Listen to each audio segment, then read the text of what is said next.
Beaucoup d'hommes avaient toujours la décision de rester monogames. Ils sont devenus polygames les jours où leurs femmes leur ont fait des problèmes.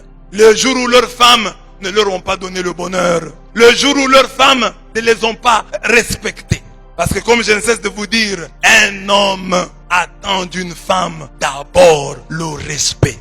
Et là, c'est une leçon que je donne aux mamans. Surtout les mamans qui ont une grande taille. Si tu es une maman, tu as une taille plus grande que ton mari. Fais attention.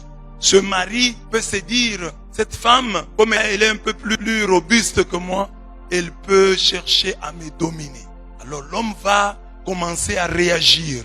Et tu vas dire, mon mari est mauvais. Il suffit de changer, de dire que moi, je vais d'abord lui donner un maximum de respect au point qu'il ne se sente pas complexé. Beaucoup de maris deviennent des maris violents, des maris moins tendres, par réaction. Parce que peut-être ils ont été tendres et la femme n'a pas compris le message. La femme a cru qu'elle avait pris le dessus sur eux.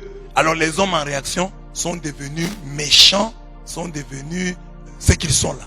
Maman, ne sois pas querelleuse, sois une princesse. Ne crée pas de problèmes, apporte plutôt la paix. J'ai déjà prêché plusieurs fois. Une vraie femme n'engage pas de bras de fer avec son mari. Une femme avec F, une vraie alors, quand elle voit que son mari veut gagner, elle lui donne la victoire. Même sans qu'on ait recours au VAR.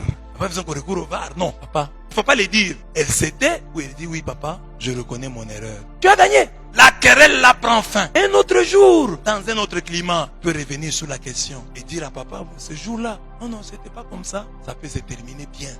Il faut avoir étudié la psychologie de l'homme pour bien le comprendre. Quand un homme se sent respecté, il aime sa femme davantage. Tu veux que ton mari t'aime? Respecte-le.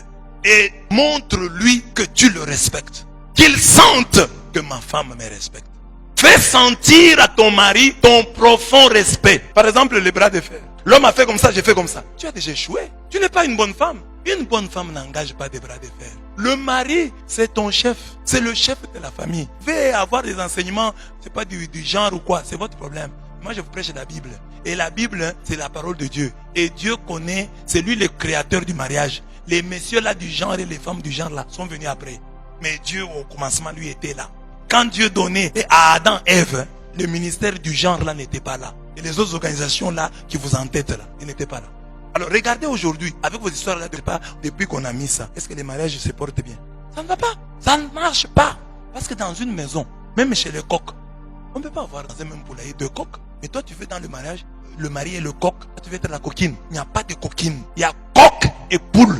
Un seul coq, c'est le mari. Sarah, elle a fait une passe en or à sa servante. Les passes en or, elle ne pas seulement dire, va épouser tel. Quand toi, femme, tu ne fais pas bien ton travail, ton mari se retrouve dans un milieu, une autre femme le respecte. Une autre fille le regarde autrement. Il change aussi de regard à ton endroit. Parce qu'il peut trouver, et ça les femmes ne le savent pas, il peut trouver une femme qui a plus de qualités spirituelles que toi, plus de qualités intellectuelles que toi, plus de qualités physiques que toi, mais qui le respecte. Qui a même de l'argent et qui respecte ton mari. Toi, ton mari te prend en charge. Prends même ta famille en charge. Une femme doit être tendre. Une femme est source de paix, de bonheur. Qui trouve une femme trouve le bonheur. Quand il y a un conflit dans la maison, c'est la femme qui éteint le feu.